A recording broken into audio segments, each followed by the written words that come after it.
Assalamualaikum warahmatullahi wabarakatuh. Selamat berjumpa kembali adik-adik sekalian. Pada kesempatan kali ini, perkenankan saya untuk menyampaikan topik atau materi terkait dengan prinsip otonomi dalam profesi kedokteran.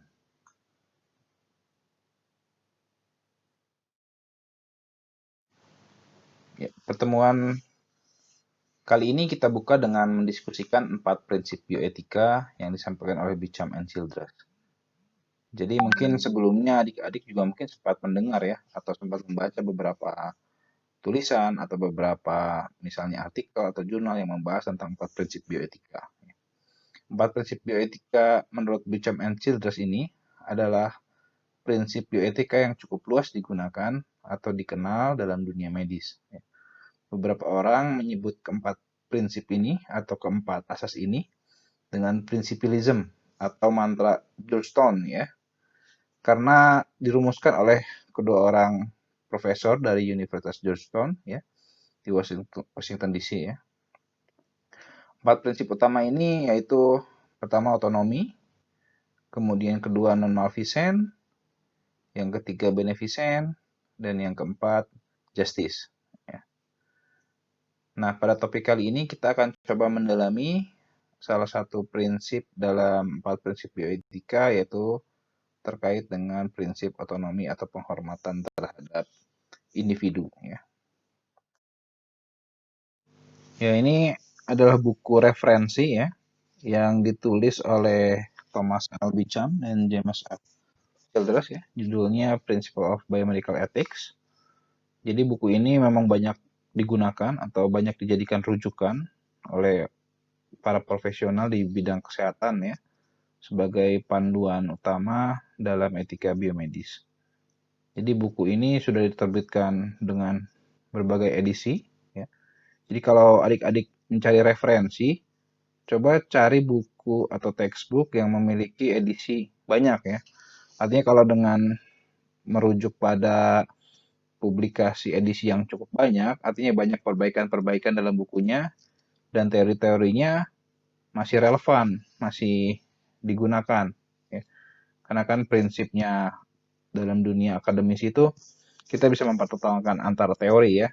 Teori yang runtuh tidak bisa dipertahankan, artinya bisa digantikan oleh teori yang lain. Tapi kalau yang dia bertahan, atau dia banyak kemudian dikeluarkan dalam edisi-edisi terbaru, maka mungkin teorinya masih relevan atau masih digunakan oleh mayoritas ilmuwan.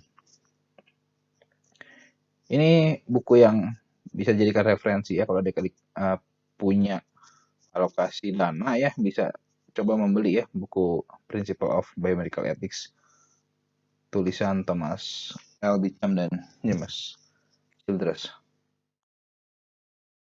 Ya, selanjutnya kita akan membahas tentang penghormatan terhadap otonomi. Ya. Jadi mungkin adik-adik sering mendengar ya, atau sering membaca dalam jurnal-jurnal atau dalam artikel-artikel tentang kesehatan ya, bahwa otonomi pasien atau otonomi misalnya subjek penelitian pada konteks penelitian itu sangat penting ya. Mengapa hal itu penting? Ya. Kalau kita lihat, otonomi sendiri memiliki pengertian atau definisi sebagai upaya penghormatan ya, terhadap keinginan pasien atau upaya untuk memfasilitasi dan mendorong masukan dari pihak pasien ke dalam proses pengambilan keputusan medis. Jadi dalam konteks pelayanan kesehatan, misalnya ya, dokter sekalipun memiliki pengetahuan, memiliki keilmuan, memiliki keterampilan di bidang kesehatan, tidak dapat mengambil keputusan secara sendiri.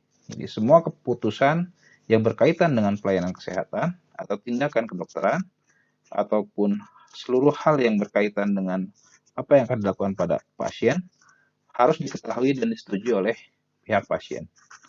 Ini prinsip utama dalam pelayanan kesehatan. Jadi tidak ada tindakan yang bisa dilakukan tanpa ada izin pasien. Kecuali dalam hal-hal tertentu ya, misalnya pada kondisi kedaruratan ya, yang harus melakukan penyelamatan nyawa secara segera atau upaya pencegahan kecacatan secara permanen misalnya ya, tindakan tanpa persetujuan dapat dibenarkan ya.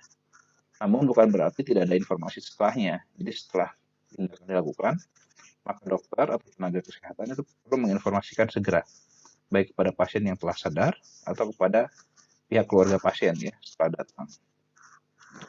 Nah, prinsip otonomi ini menjadi prinsip yang utama, khususnya dalam informed consent ya, atau persetujuan tindakan kedokteran. Jadi pasien berhak menerima ataupun menolak ya terhadap seluruh tindakan atau seluruh pelayanan kesehatan yang akan diberikan oleh dokter tenaga kesehatan.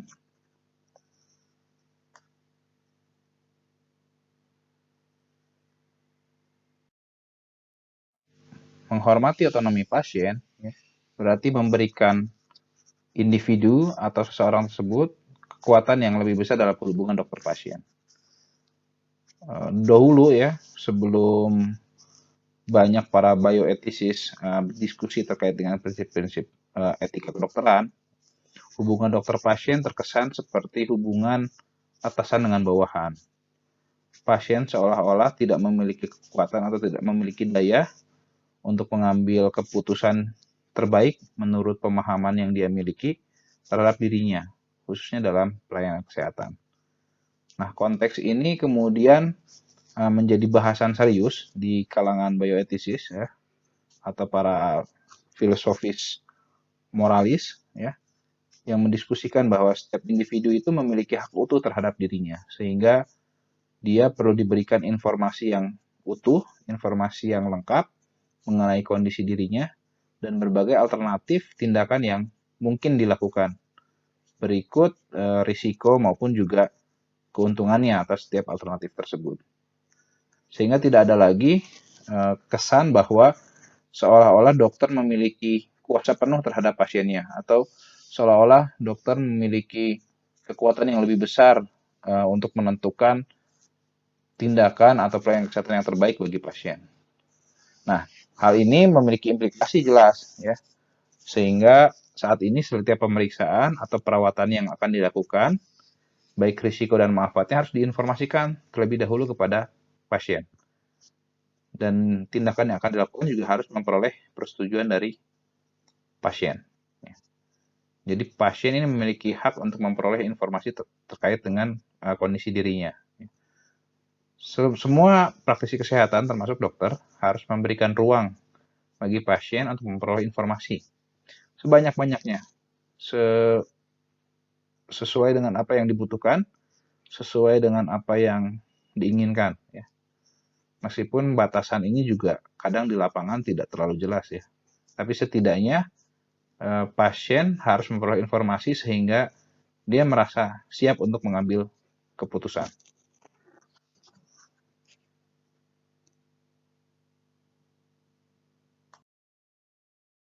Lalu mengapa setiap orang perlu diberikan otonominya dalam mengambil keputusan atau dalam menentukan apa yang terbaik dirinya?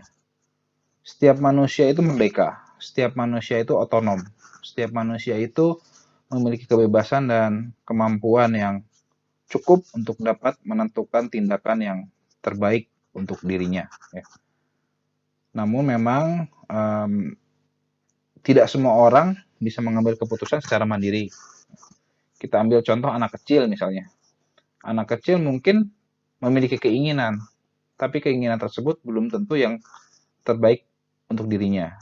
Karena anak kecil masih bersifat heteronom ya, masih tergantung terhadap pihak lain atau orang lain, atau dia masih dependen terhadap orang lain.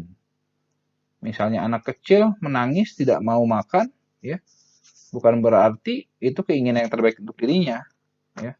Karena kita tahu bahwa setiap makhluk hidup kan membutuhkan asupan nutrisi atau asupan kalori yang seimbang sehingga dia dapat tumbuh dan berkembang dengan baik.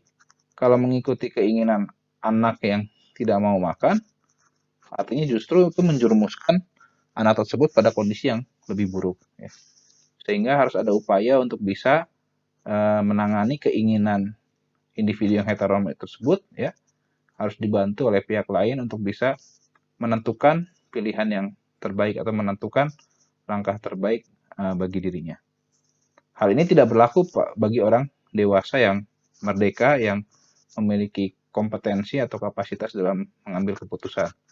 Jadi kalau ada orang yang bertanya, misalnya ya, mau makan apa sih? Ah, terserah kamu aja. Nah, ini berarti ada tanda-tanda heteronom ya, tergantung atau dependen terhadap orang lain. Harusnya setiap orang yang bebas, setiap orang yang merdeka udah bisa menentukan keputusan atau hal yang terbaik bagi dirinya. Ya. Nah, otonomi ini merupakan hak orang yang berpikir rasional ya untuk mengekspresikan keputusan pribadi terlepas dari campur tangan pihak luar dan juga untuk membuat keputusan dapat dihormati. Jadi kalau orang yang memang merdeka, orang yang sudah dewasa, yang berpikir rasional, ya, dia harus bisa mengambil keputusan yang terbaik bagi dirinya. Dan itu harus dihormati. Ya. Termasuk juga sebagai seorang dokter kita harus menghormati setiap keputusan yang diambil oleh pasien kita.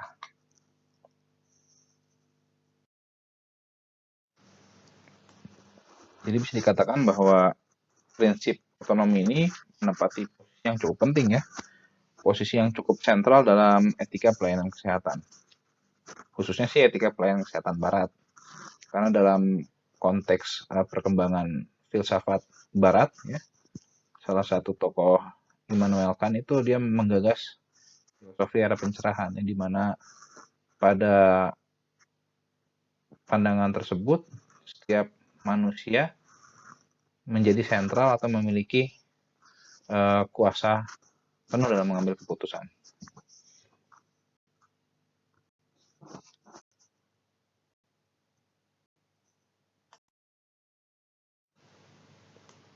Nah, sehingga dari prinsip otonomi tadi ya, kalau kita turunkan, ada banyak hal atau ada banyak detail-detail yang bisa kita jelaskan ya, mengenai kondisi konkret terhadap penerapan prinsip tersebut. Ini ada beberapa contoh yang mungkin disampaikan ya. Pertama, misalnya bagaimana setiap tindakan, setiap pengobatan, setiap pelayanan kesehatan itu perlu atau harus memperoleh tujuan dari pasien atau keluarga pasien.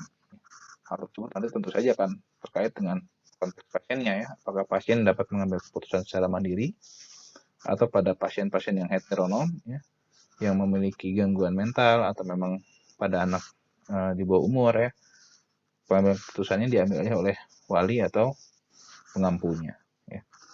Nah, kemudian juga harus ada upaya oleh tenaga kesehatan ya untuk memfasilitasi atau memberi kesempatan, memberikan ruang bagi pasien untuk menentukan opsi-opsi perawatan. Ya.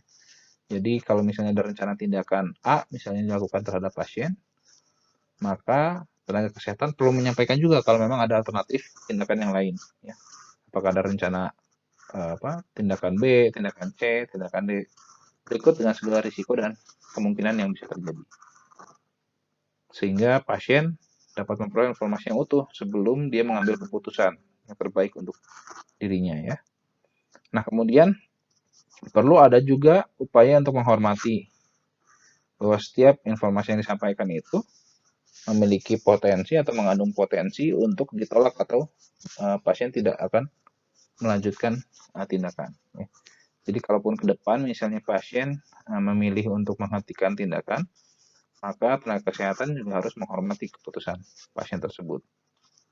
Bagaimana bentuk penghormatannya? Ya, salah satunya menjelaskan beberapa hal yang mungkin terjadi ke depan atau risiko yang mungkin muncul kalau misalnya pasien menghentikan. Ya. Kalaupun pada akhirnya pasien atau keluarga pasien tetap bersikukuh untuk menghentikan pelayanan kesehatan, ya maka kita harus juga hormati keputusan pasien tersebut. Ya. Kita kan nggak bisa memaksa. Nah, informasi yang disampaikan itu juga harus informasi yang sifatnya komprehensif ya. Jadinya harus informasi yang penuh, informasi yang utuh ya, informasi yang benar sehingga pasien memiliki informasi yang cukup untuk mengambil keputusan. Jadi tidak boleh juga memberikan informasi yang sepotong-sepotong ya atau mengarahkan pasien ke salah satu tindakan ya sehingga informasi yang diberikan juga cuman sebagian atau tidak utuh ya. Termasuk juga diagnosa maupun juga opsi-opsi perawatan lainnya. Ini harus disampaikan secara komprehensif, secara benar ya. Jadi tidak boleh ada hal yang ditutupi ya atau tidak boleh mengarahkan penjelasan terhadap salah satu tindakan. Dan yang utama juga adalah menjaga privasi dan kerahasiaan. Jelasnya ini salah satu salah satu penghormatan terhadap individu itu adalah menjaga privasi dan kerahasiaannya.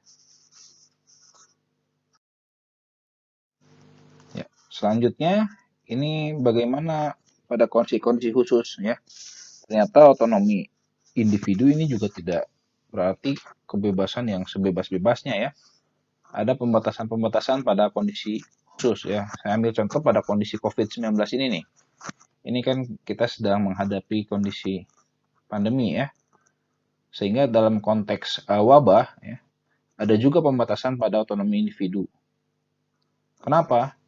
Karena individu yang memiliki atau mengandung potensi mengancam kesehatan orang lain ya, atau berpotensi untuk menularkan atau melakukan tindakan terhadap orang lain, maka pemerintah atau negara perlu hadir di sana untuk melindungi warga negara yang lebih luas ya. Sehingga kalau ada pasien misalnya positif COVID-19 misalnya ya, tapi dia tidak mau isolasi, tidak mau mematuhi protokol kesehatan, dia keluar tanpa mengenakan masker, menjaga jarak dan lain-lain ya, sehingga dia memiliki potensi besar untuk bisa menularkan atau mengancam kesehatan masyarakat yang lain atau masyarakat yang lebih luas, itu negara bisa bertindak di sana. Dalam konteks tersebut ya, dokter bisa melakukan hal yang memang perlu dilakukan untuk mencegah penularan. Cuman kan memang kalau dalam masyarakat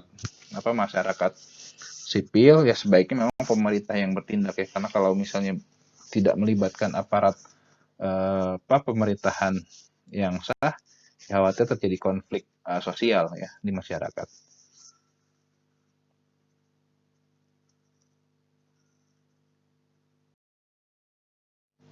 Sehingga kalau kita telah secara baik ya, konteks otonomi ini berarti ada upaya untuk mengatur sendiri, memerintah sendiri, bebas dari campur tangan dan juga dari batasan yang memang tidak perlu ya. Karena prinsipnya tidak boleh merampas kebebasan seseorang. Ini tidak boleh memaksakan keinginan kita terhadap orang lain ya, atau keinginan dokter terhadap pasien. Ucapan cerdas setidaknya menganut dua prinsip utama dalam kewajiban terhadap otonomi tersebut. Jadi ada kewajiban yang sifatnya negatif, ya, kewajiban yang negatif itu tindakan otonom tidak boleh dikontrol oleh orang lain. Jadi tidak boleh ada tindakan yang memaksakan atau mendorong keputusan pasien terhadap salah satu opsi tindakan atau opsi pelayanan kesehatan yang dapat dilakukan. Ya. Dan ada yang sifatnya kewajiban positif. Jadi ada kewajiban yang lebih aktif ya. Jadi kalau kewajiban positif pada kondisi misalnya upaya penghormatan terhadap pasien dalam berupa pengungkapan informasi dan mendorong pasien untuk mengambil keputusan secara otonom. Kadang di lapangan itu sering juga pasien tidak bisa mengambil keputusan secara tegas ya. Misalnya pada kondisi di IGD, misalnya perlu dilakukan tindakan dari pihak pasien atau keluarga pasien, bilangnya yang terbaik aja gimana dokter. Nah itu perlu kita konfirmasi ya. Jangan terbaik gimana dokter ya. Kita berikan penjelasan sebaik-baiknya, kemudian nanti konfirmasi. Jadi ibu atau bapak akan mengambil keputusan yang mana. Gitu. Jadi tetap posisikan bahwa keputusan itu yang mengambil adalah pasien ya. Jangan diserahkan kepada dokter ya. Meskipun kita ada keinginan untuk condong ya, karena mungkin kita memiliki pengetahuan atau wawasan terkait dengan kondisi pasien ya, tapi kita harus memberikan informasi yang utuh dan biarkan pasien untuk mengambil keputusan.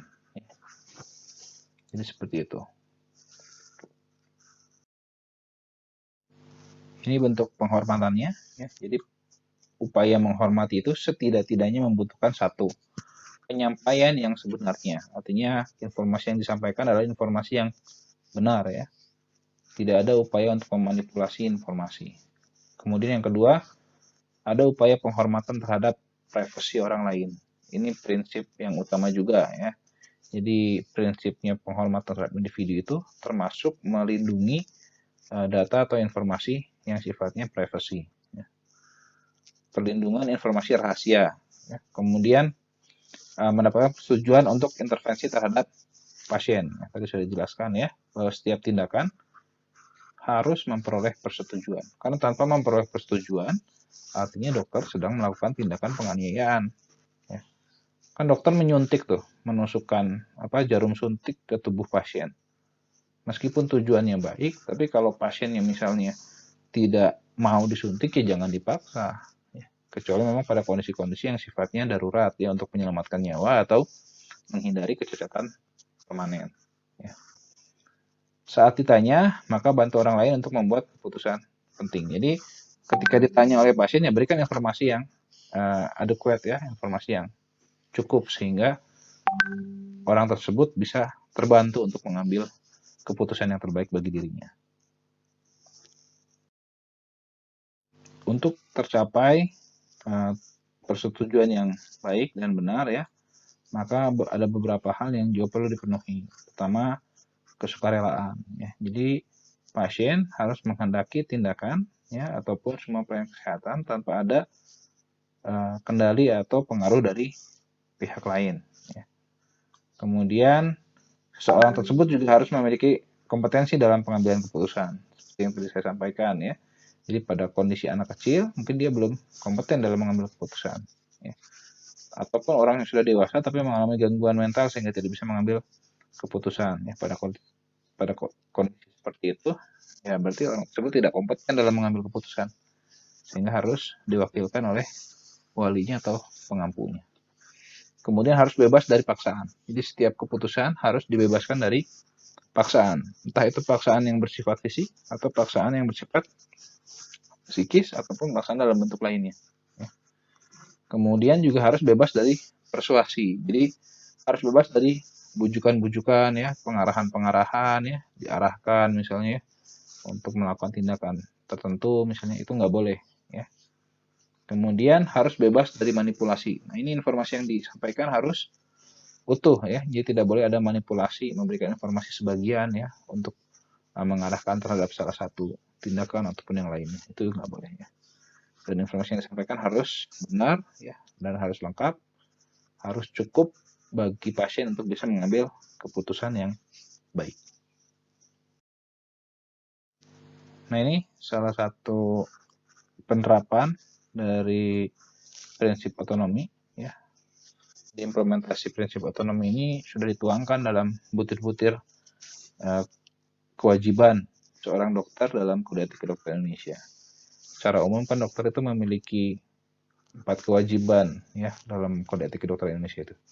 Kewajiban yang sifatnya umum, ya, kemudian kewajiban yang sifatnya hubungan dokter pasien, jadi kewajiban dokter terhadap pasien. Ada juga kewajiban yang sifatnya dokter terhadap dokter lain atau kewajiban dokter terhadap teman sejawat, dan juga ada kewajiban dokter terhadap diri sendiri. Mari kita coba lihat ya di Kode Etik Kedokteran Indonesia ini. Di pasal 1 dilihat setiap dokter wajib menjunjung tinggi, menghayati dan mengamalkan sumpah dan atau janji dokter. Ya, jelas ya. Dokter itu harus memegang teguh sumpah ataupun janji dokter ya dalam menjalankan aktivitas praktik kedokterannya. Kemudian seorang dokter wajib selalu melakukan pengambilan keputusan secara profesional ya, keputusan profesional secara independen dan mempertahankan perilaku profesional dalam ukuran yang tertinggi. Jadi dokter juga nggak boleh dipengaruhi oleh hal-hal di luar profesinya ya. Setiap keputusan ataupun saran atau informasi terhadap pasien memang harus dilakukan sebagai saran-saran atau tindakan-tindakan yang sifatnya profesional ya, nggak boleh dipengaruhi atau diganggu oleh hal-hal di luar prinsip-prinsip kedokteran.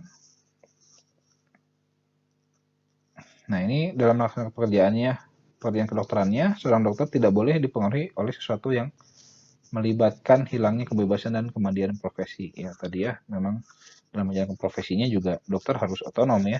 Di samping pasiennya, dokternya juga tidak boleh dipengaruhi atau misalnya terikat dalam ikatan yang membuat kemandirian profesinya itu terbelenggu atau terhambat ya, sehingga nanti dalam praktiknya ya berisiko terjadi hal-hal yang tidak diinginkan atau melakukan tindakan yang tidak etis ya.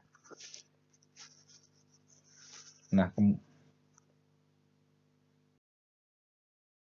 Nah, di sini juga dilihat banyak juga ya kewajiban-kewajiban lainnya. Kita ambil contoh, ini pasal 8, dokter wajib dan hasil praktik medisnya memberikan pelayanan secara kompeten dengan kebebasan teknis dan moral sepenuhnya, disertai rasa kasih sayang dan penghormatan atas martabat manusia. Ini prinsip otonomi ini, ya jelas sekali ya secara eksplisit ditampilkan dalam narasi pasalnya ya. Nah, kemudian pasal 9. Dokter wajib bersikap jujur dalam berhubungan dengan pasien dan sejawatnya dan berupaya untuk mengingatkan sejawatnya pada saat menangani pasien jika diketahui memiliki kekurangan dalam karakter atau kompetensi atau yang melakukan penipuan atau penggelapan. Ini kewajiban dokter untuk saling mengingatkan antar teman sejawat ya. Termasuk harus jujur dalam berhubungan dengan pasien ya. Jadi informasi-informasi yang disampaikan ya, tindakan-tindakan atau semua hal yang berkaitan dengan hubungan dokter pasien harus dilakukan dengan jujur. Kemudian pasal 10 ini juga secara eksplisit dilihat ya. Prinsip otonomi begitu kental ya dalam pasal 10 ini juga ya. Seorang dokter wajib menghormati hak pasien ya, teman sejawatnya dan tenaga kesehatan lainnya serta wajib menjaga kepercayaan pasiennya. Jadi memang cukup banyak ya pasal-pasal dalam kode etik kedokteran ini yang mengakomodir atau yang mengandung nilai-nilai otonomi. Nah, kemudian dalam bab kewajiban dokter terhadap pasien juga ada beberapa hal yang memang perlu dilakukan oleh seorang dokter. Ya. Setiap dokter wajib memberikan kesempatan pasiennya agar senantiasa dapat berinteraksi dengan keluarga dan penasihatnya termasuk dalam beribadah dan atau penyelesaian masalah pribadi lainnya. Ini penghormatan terhadap individu ya atau penghormatan terhadap martabat seorang manusia ya. Jadi kalau dilihat juga eksplisit dan penghormatan terhadap individu. Kemudian selanjutnya pasal 16, setiap dokter wajib menasihatkan segala sesuatu yang diketahuinya tentang seorang pasien bahkan juga setelah pasien itu meninggal. Nah, ini prinsip tadi menjaga privasi atau menjaga rahasia medis pasien.